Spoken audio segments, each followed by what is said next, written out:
মনের মুকুর গল্প পাঠের আসরে আমার সমস্ত প্রিয় বন্ধুদের জানাই সাদর আমন্ত্রণ। মূল গল্পে যাওয়ার আগে আমি আপনাদের বলবো যে গল্পটি যদি আপনাদের ভালো লাগে তাহলে অবশ্যই একটি লাইক দেবেন ও গল্পটি শেয়ার করবেন। আর যদি চ্যানেলটি এখনো সাবস্ক্রাইব না করে থাকেন তাহলে সাবস্ক্রাইব করে দেবেন। এবার তাহলে মূল গল্পে আসা যাক। আজ আমি আপনাদের পড়ে শোনাবো আশাপূর্ণা দেবীর লেখা একটি গল্প, শেকল তুলে দিয়ে। খবর শুনেছিস? লালটু তাদের তরুণ সংঘের ক্লাব ঘরে ঢুকে এসেই সামনের ফাটা চটা বেঞ্চটায় বসে পড়ে বলে উঠল, শচীন মাস্টারের মেয়েটা ভেগেছে। রঞ্জিত, অমিতাভ, বাদল আর সাগর একসঙ্গে বলে উঠল, ভাগ। ঠিক আছে, ভাগছি। লালটু উঠে দাঁড়ালো। তার আসল নাম লালমোহন, কিন্তু ওর ওই এক কথায় মান অভিমানের বহর দেখে দেখে বন্ধুরা ওর নামকরণ করেছে লালটু। এছাড়া আরও দু একটি নাম আছে তার, যেমন হচ্ছে নিউজ মাস্টার, বিশিষ্ট সাংবাদিক, নিজস্ব সংবাদদাতা ইত্যাদি। যত সব দুর্লভ, গোপন অথবা সদ্য টাটকা খবর সে যে কি করে তাড়াতাড়ি সাপ্লাই করে কে জানে। কোন রহস্যে তার কাছেই সেসব খবর আগে এসে পৌঁছয় তাই বা কে জানে। লালটুর কাছেই আর সকলকে শুনতে হয়। এরা লালটুর শার্টের পিঠটা খামচে ধরে টেনে বসালো, বলল, থাক থাক, আর গোসাই কাজ নেই। কিন্তু খবরটা যে সাংঘাতিক অবিশ্বাস্য রে। লালটু দার্শনিকের গলায় বলল, দেখ, জগতে অবিশ্বাস্য বলে কিছুই নেই, বরং অবিশ্বাস্য ঘটনায় বেশি ঘটে, বুঝলে? লালটু আবার একটু দার্শনিকের হাসি হাসল। আচ্ছা, তোকে কে বলল? আমাকে? আমাকে কারুর বলে যাবার দরকার হয় না। বলে যায় বাতাস, বলে যায় আকাশ, বলে যায় আমার সেন্স। হ্যাঁ, সে তো দেখি, কিন্তু ইস, ভাবতে পারছি না রে। সে চন্দনা, অগ্নিশিখা, রাস্তায় দেখা হয়ে গেলে দু একটা কথা কইতে গেলে যে চোখে তাকাতো এই কাল বলেই ভস্ম হয়ে যায়নি। আর সেই মেয়ে কিনা ভেগে গেল। গেল, তা কার সঙ্গে ভাগলো রে? হবে কোনো এলেমদারের সঙ্গে। কিন্তু আমাদের এই বাদকুল্লায় কে কোথায় ছিল রে সেরকম? থাকলে তো সেও নিখোঁজ হতো। সবাই প্রায় সমস্বরেই একই ধরনের প্রশ্ন করে উঠছে। লালটু বলল, বাদকুল্লার ও মেয়ে বাদকুল্লা ছেলেদের পুষতো নাকি? ও, তার মানে বাইরের মস্তান। অমিতাভ একটু অলংকার দিয়ে কথা বলতে ভালোবাসে। সে আক্ষেপের সুরে একটু গভীরতা মিশিয়ে বলল, আহা, বেচারি শচীন মাস্টার, অমন সৎ, সত্যনিষ্ঠ, আদর্শবাদী মানুষটা, তার শিক্ষায় শিক্ষিত হয়ে মেয়েটা কিনা। আরে মেয়েদের কথা বাদ দে, তারা হচ্ছে পতঙ্গের জাত। আগুন দেখলেই আলো ভেবে ঝাঁপিয়ে পড়ে, জ্ঞানগম্যই থাকে না। প্রসঙ্গটা এখন শচীন মাস্টারের দিকে মোড় নিয়ে বসল। যাই বলিস, পারলো কি করে? মা মরে গিয়ে পর্যন্ত ওই চন্দনাটাই তো রান্না বান্না করে বাপকে খাওয়াতো। সত্যি, শচীন মাস্টারমশাইয়ের অবস্থা ভেবে কি খারাপ যে লাগছে। আচ্ছা লালটু, তুই ঠিক শুনেছিস তো? মানে, খবরটা ভুলভাল নয় তো? দেখ, লালটু কখনো নিশ্চিত না জেনে কোনো ভুল খবর পরিবেশন করে না, বুঝলি? ওহ, কি চালিয়ে না হাঁটাচলা করতো, যেন জগতের আর কাউকে দেখতেই পাচ্ছে না। কিন্তু মাস্টারমশাইকে খুব সেবা যত্ন করতো। আচ্ছা, দেখ, কি করতো আর না করতো সেটা আমরা আর কতটা কি জেনেছি? আশ্চর্য, সেই চন্দনা। আচ্ছা, বাইরের ছেলেকে পেল কোত্থেকে? একদিনের জন্যও তো কোনো বহিরাগতকে ধারে কাছে দেখা যায়নি। আরে আমরা কি আর রাত দিন শচীন মাস্টারের বাড়ি পাহারা দিয়ে বসে আছি নাকি? আরে বাবা, এসব ক্ষেত্রে কে যে কাকে কিভাবে পায় তা জানা স্বয়ং ভগবানেরও অসাধ্য। ইস, আমাদের বাদকুল্লার সব থেকে সুন্দরী মেয়েটাকে একটা বহিরাগত লুট করে নিয়ে চলে গেল। এইভাবে প্রসঙ্গটা যেন ফুরোতেই চাইছে না। আক্ষেপ, হতাশা, বিস্ময়, শচীন মাস্টারের জন্য করুণ প্রসঙ্গটাকে এরা যেন জিয়েই রাখে, যেমন জ্বলন্ত আগুনে মাঝে মাঝে কাঠ ঠেলে জিয়ে রাখা হয়। আচ্ছা, কবে সটকেছে রে? হবে 2-3 দিন হবে। অনেকক্ষণ পরে অবশেষে এই আক্ষেপ মিটিংয়ে প্রস্তাব পাশ হয় ক্লাবের সকলের একবার শচীন মাস্টারের বাড়ি গিয়ে তার বিপদে সহানুভূতি জানিয়ে আসা উচিত। বলতে গেলে অনেকটা শোকে সান্ত্বনার মতো। তো এও একরকম শোক বই কি, একমাত্র সন্তান হাতছাড়া হয়ে গেল। তো হাত ছাড়া, চোখ ছাড়া, ঘর ছাড়া। শচীন মাস্টারের কাছে এরা সকলেই পড়েছে স্কুলে, অতএব এটা এদের মানবিক কর্তব্য, মানে একদার গুরুর এই গুরুতর বেদনার ভার একটু লাঘব করে দিয়ে আসা। কিন্তু গিয়ে প্রথমে কি বলা হবে? সেটাই তো সমস্যা। দেখ, মাস্টারমশাইয়ের বাড়িতে তো আর দ্বিতীয় কেউ নেই যে তার কাছে মাস্টারমশাইয়ের অবস্থাটা একটু বোঝা যাবে। এই বচন, তোর তো বেশ সাহস আছে, বল না কথাটা কিভাবে পারা যায়। আরে কি আবার, গিয়ে একটু বসি বলা হবে। আচ্ছা মাস্টারমশাই, আপনার মেয়েকে দেখছে না যে? রাবিস, কোনো কালে যাওয়ার ব্যাপার নেই, গেলেও মেয়ের খোঁজ করার কোনো প্রশ্নই থাকে না। হঠাৎ, আচ্ছা ধর যদি লালটু বিজয় গলায় বলে, আরে অত পাঁয়তারা করার কি আছে, চল আমি তোদের গাইড করে নিয়ে যাচ্ছি। গিয়ে সোজা বলে উঠবো, মাস্টারমশাই হঠাৎ খুব একটা খারাপ খবর পেলাম, তাই। আচ্ছা আচ্ছা, নে ঠিক আছে, তোর ব্যাপার তুই ভালো বুঝবি। তবে যদি জিজ্ঞেস করে কোত্থেকে শুনলে, তখন বলতে পারবি যে বাতাস থেকে, আকাশ থেকে। আরে চল না, দেখা যাক কি পারা যায়। হ্যাঁ, পরদিন ভরদুপুরে মানবিকতা বোধে উদ্বুদ্ধ গোটা 5-6 তরুণ ছেলে শচীন মাস্টারে বাড়ির দরজায় এসে হানা দিল। বাড়ি নিঃসার নিঝুম। এখন স্কুলে গরমের ছুটি চলছে। ভগবানের বিশ্বাসী শচীন মাস্টার মনে ভেবেছেন, এ সময় ছুটি চলছে, এটা ভগবানের দয়া।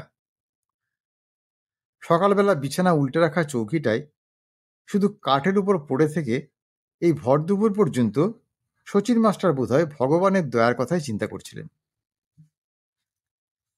একতলার ঘর, বাইরের দিকে জানলাগুলো সব বন্ধ। তবু গ্রামের পুরনো বাড়ি, কাঠের পাল্লার মাঝখানে মাঝখানে ফাঁকা ফাটল, সেই ফাটল থেকেই ঘর ক্রমশ বেশি আলোকিত আর উত্তপ্ত হয়ে উঠছে। বোঝা যাচ্ছে এখন ঝাঁঝা দুপুর। শরীরের মধ্যে ক্রমশ ঝাঁঝা ভাব। সকালে তো স্নান করেছেন, তবে স্নানের পরবর্তী কর্তব্যের কিছু হয়নি বলে ভেবেছিলেন চাটা করে নেবেন। গতকাল তো নিয়েছিলেন। আজ যে কি হলো, একদম উঠতে ইচ্ছে করছে না। ইচ্ছে করছে না নিজের জন্য কিছু করে নিতে। তবু এক সময় আস্তে আস্তে উঠলেন। পেটের মধ্যে না বুকের মধ্যে নাকি সমস্ত শরীরের মধ্যেই মোচড় দিয়ে দিয়ে উঠছে। চৌকির থেকে নেমে পড়ে দালানে বেরিয়ে এলেন মাস্টার। ঠিক পাশের ঘরটায় দরজায় শেকল তোলা। কবে কখন কে এই শেকলটা তুলে দিয়েছিল? না, শচীন মাস্টার জানেন না, ওটা খুলে দেখেননি।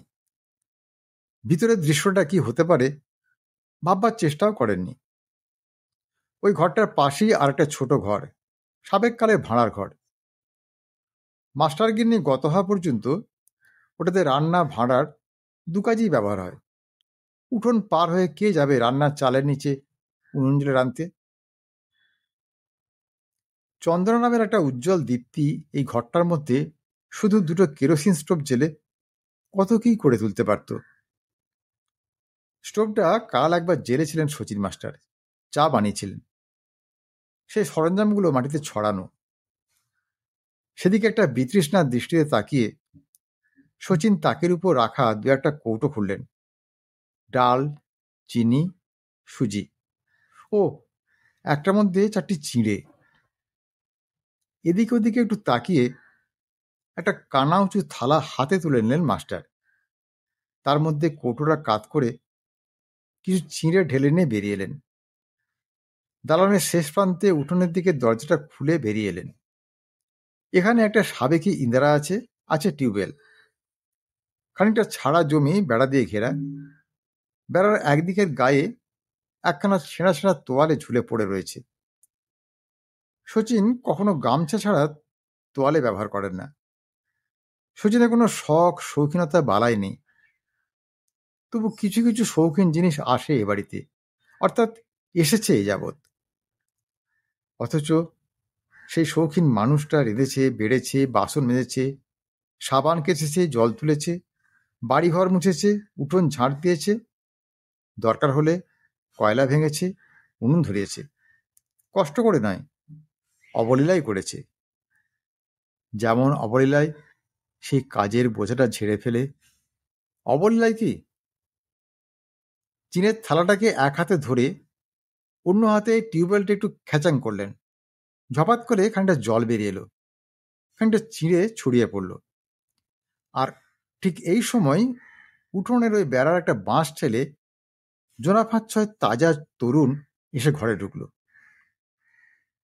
এ কি স্যার, চিঁড়ে ধুচ্ছেন?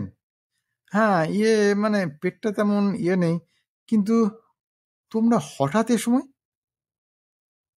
লালটু সবাইকে ঠেলে সরিয়ে এগিয়ে এসে বলে উঠল, স্যার, একটা দুঃসংবাদ শুনে চলে এলাম। শুনলাম আপনার মেয়েকে নাকি খুঁজে পাওয়া যাচ্ছে না। মাথার উপর প্রচণ্ড সূর্য, চারিদিক খাঁ খাঁ ঝাঁঝা, চোখে অন্ধকার দেখার অবস্থা। কিন্তু চিরকালের গণ্ডির শচীন মাস্টার এই পরিস্থিতিতে? হঠাৎ হা হা করে হেসে উঠে বলেন, খুঁজে পাওয়া যাচ্ছে না আমার মেয়েকে, মানে চন্দনাকে? কে খুঁজতে বেরিয়েছিল, তোমরা নাকি?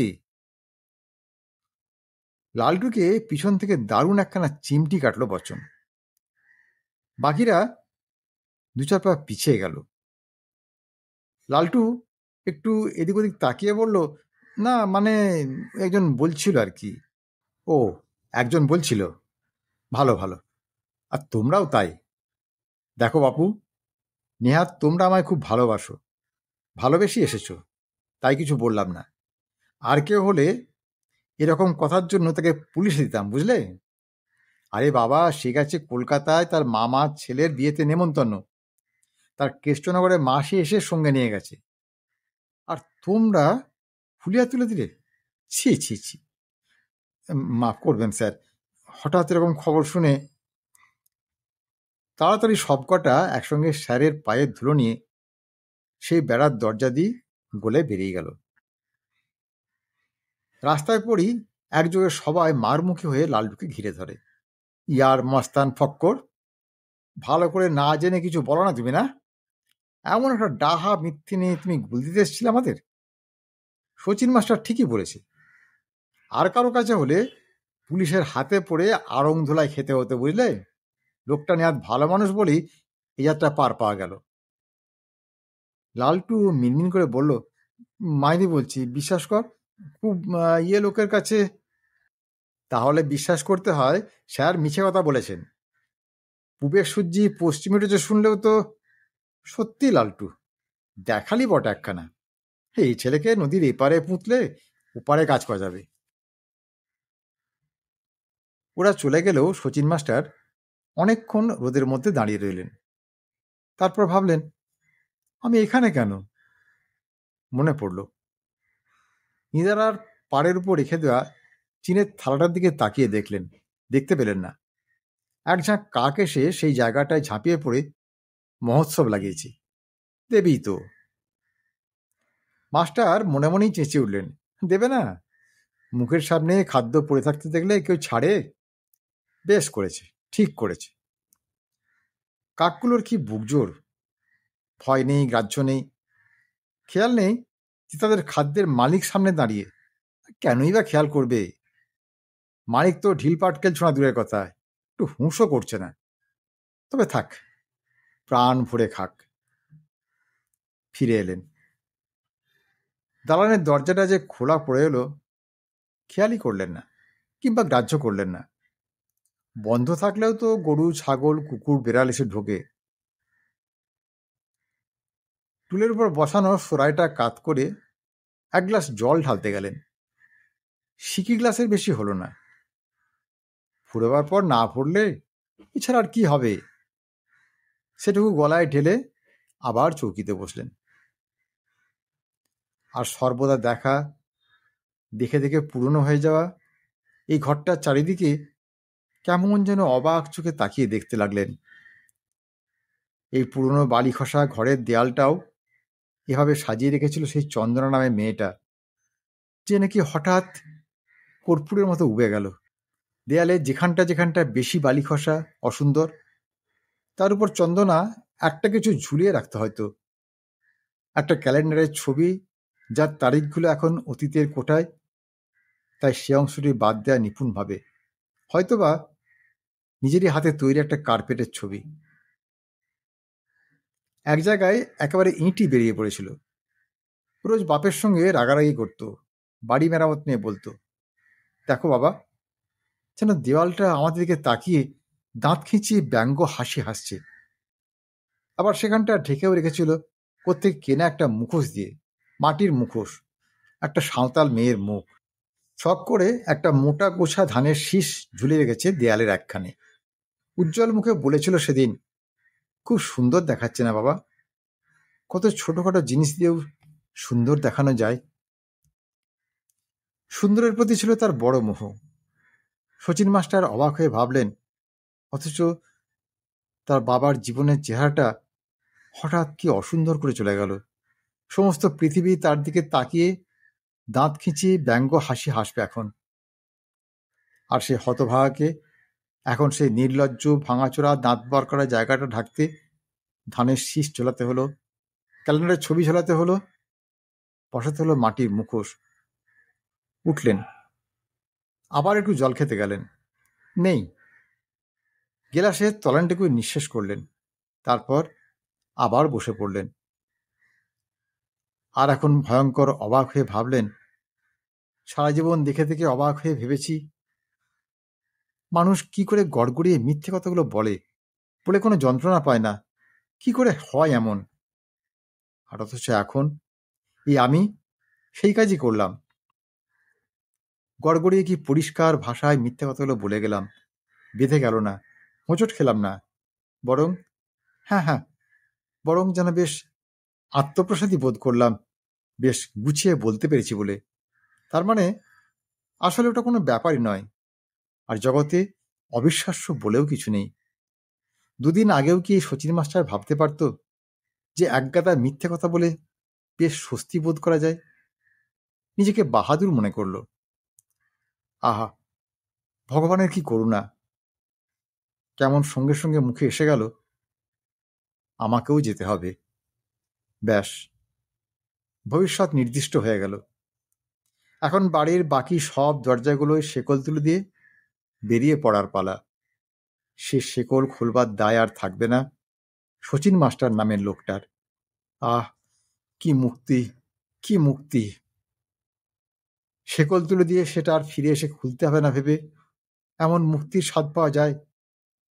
শচীন মাস্টার ভাবলেন, তার মানে আমার আগেই মেয়েটা যেটা জেনে ফেলেছিল। ভারী একটা মমতা এলো তার উপর। আজকের গল্প তাহলে এখানেই শেষ করছি। গল্পটি কেমন লাগলো তা কমেন্ট করে জানাবেন, আর যদি ভালো লাগে তাহলে একটা লাইক দেবেন ও গল্পটি শেয়ার করবেন।